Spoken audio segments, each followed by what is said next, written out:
হয়, কৃষ্ণগুৰু সেৱাশ্ৰমত চলি আছে 12দিনীয়া একনাম অখণ্ড কীৰ্তন আৰু এই একনাম অখণ্ড কীৰ্তনত নিতৌ বিভিন্ন ধৰণৰ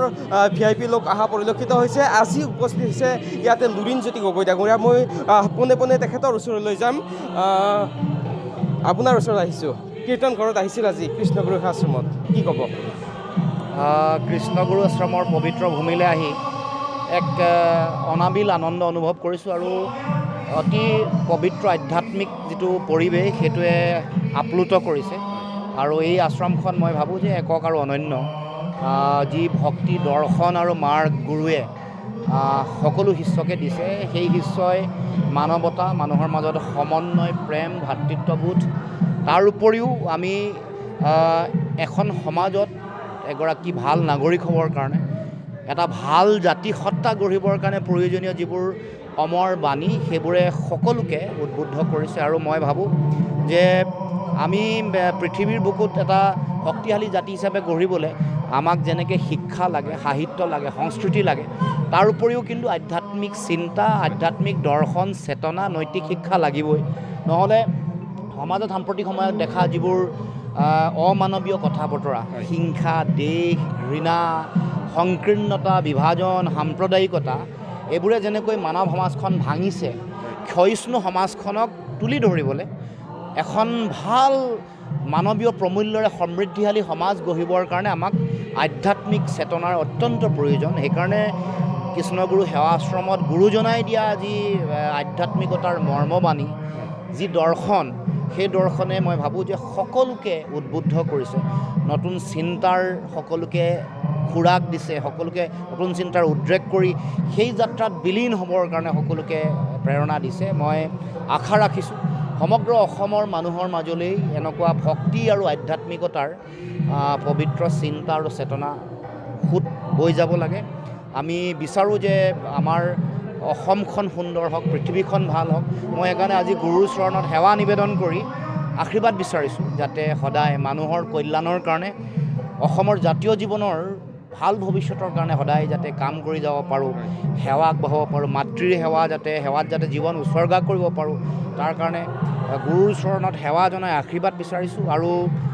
আমি সকলোৱে স্বাভিমানী এটা জাতি হিচাপে, এখন সমাজ হিচাপে পৃথিৱীৰ মানুহৰ আগত যাতে আমাৰ সমাজখনক প্ৰতিষ্ঠা কৰিব পাৰোঁ, সেই যাত্ৰাত এগৰাকী জাতীয় সেৱক হৈ থকাৰ, শক্তিশালী স্বাভিমানী জাতীয় সেৱক হৈ থকাৰ আশীৰ্বাদ যাতে গুৰুৱে প্ৰদান কৰে। হয়, গুৰুজনাই যি বাণীসমূহ দিছিল, শিক্ষাৰ লগত আধ্যাত্মিক জ্ঞান প্ৰদান কৰা, সেইটো এটা উৎকৃষ্ট বাণী। আমাৰ ইয়াত যিটো বিশ্ববিদ্যালয় আছে, মহাবিদ্যালয় আছে, বিদ্যালয় আছে, সকলোতে আধ্যাত্মিক জ্ঞানটো দিয়া হয়। বাকী বিদ্যালয়টো আপুনি বিচাৰে সেইটো? নিশ্চিতভাৱে এইটো আমি সকলোৱে জানো যে এতিয়া যিটো বেলেঞ্চ হিউমেন পাৰ্চনেলিটি বুলি যিটো কয়, তাত যেনেকৈ IQ খুব প্ৰয়োজন,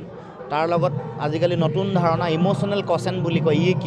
তাৰ লগে লগে স্পিৰিচুৱেল যিটো কোৱেশ্যন সেইটোও খুব প্ৰয়োজনীয়। গতিকে মানুহৰ এটা পূৰ্ণাংগ ব্যক্তিত্ব বিকাশৰ কাৰণে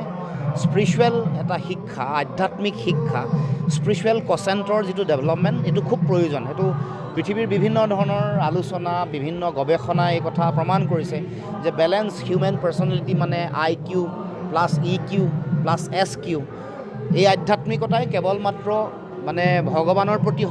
সমৰ্পণেই নহয়, তাৰ লগে লগে ভাল ভাল মানৱীয় গুণবোৰ, প্ৰেম, ভাতৃত্ববোধ, মানৱৰ প্ৰতি সমন্বয়ৰ চেতনা, সকলোৱে একতাৰে জীয়াই থকাৰ ভাৱনা, সত্য, ন্যায়, নীতি, সেইবোৰৰ কথা কয়। গতিকে আজিৰ এইখন সমাজ য'ত উচ্ছৃংখলতা, য'ত হিংসা দেখে আজি আমাৰ মানুহৰ মাজত এটা সংকীৰ্ণতা আনিছে, বিভাজন আনিছে, এইবোৰ যদি নাইকিয়া কৰিব লাগে, আমি যদি ভাল সমাজ যদি বিচাৰোঁ, উন্নত মানৱীয় প্ৰমূল্যৰে উন্নত এটা সমাজ ব্যৱস্থা বিচাৰোঁ,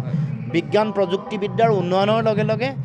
মানৱীয়তাৰ কাৰণে খুব প্ৰয়োজন এটা আধ্যাত্মিক চিন্তা চেতনা পশ্চিমতো এই কথাবোৰ আলোচনা হৈছে যি দৰ্শনে যি আধ্যাত্মিক দৰ্শনে মানৱীয় প্ৰমূল্য শক্তিশালী কৰিব খোজে ইমান এতিয়া ছ'চিয়েল প্ৰব্লেম বা ইছ্যুজবোৰ ইমান বাঢ়িছে সমস্যা সামাজিক সমস্যা সেইবোৰত আমি শান্তিৰে জীয়াই থকা সেইবোৰত আমি আমাৰ নিজৰ যিটো ইনাৰ যিটো আমাৰ মানে চিন্তা আছে যিটো মেণ্টেল হেল্থ বুলি কয় এইটো ভাল কৰিবলৈ হ'লে কিন্তু আমি আধ্যাত্মিক শিক্ষা চেতনা নৈতিক যিটো শিক্ষা এইটো খুবেই প্ৰয়োজন অতিবৰ প্ৰয়োজন গতিকে মই ভাবোঁ যে সকলোতে সেই আদৰ্শ দিব লাগিব তাৰ কাৰণে বিশেষ উদ্যোগ চৰকাৰে ল'ব লাগিব তেতিয়াহে ভাল জাতি হত্যা কৰিব পাৰিব ভাল সভ্যতা এটা নিৰ্মাণ হ'ব ধন্যবাদ জনাইছোঁ এয়া আছিল AJPৰ সভাপতি লুৰিণজ্যোতি গগৈ ডাঙৰীয়া আৰু মোৰ সতীৰ্থ ভিডিঅ' জাৰ্নেলিষ্টে ইয়াৰে সামগ্ৰিক দৃশ্য দেখুৱাই আছে এইদৰে যি সেৱাশ্ৰমৰ আমি নিশাৰ পৰিৱেশৰে দৃশ্য দেখাইছোঁ এইদৰে কীৰ্তন ঘৰত মোৰ সতীৰ্থ ভিডিঅ' জাৰ্নেলিষ্ট দেখাব এইটো হৈছে এছিয়াৰ ভিতৰত ডাঙৰ সৰ্ববৃহৎ কীৰ্তন ঘৰ এই কীৰ্তন ঘৰটোতে নিতৌ 12 দিন ধৰি ইয়াতে কৃষ্ণগুৰু একনাম যি এখণ্ড কীৰ্তন সেই কীৰ্তন চলি থকা হৈছে সমান্তৰালভাৱে সুবৰ্ণপুৰত চলি আছে ইয়াতে যি 12 দিন ধৰি শ্ৰীমদ ভাগৱত সাৰপাঠ চলি আছে আজি উপস্থিত হৈছিল AJPৰ সভাপতি লুৰিণজ্যোতি গগৈ ডাঙৰীয়া আৰু তেখেতে আধ্যাত্মিক চেতনা শক্তিৰে জাগ্ৰত এখন সমাজ বিচাৰিছে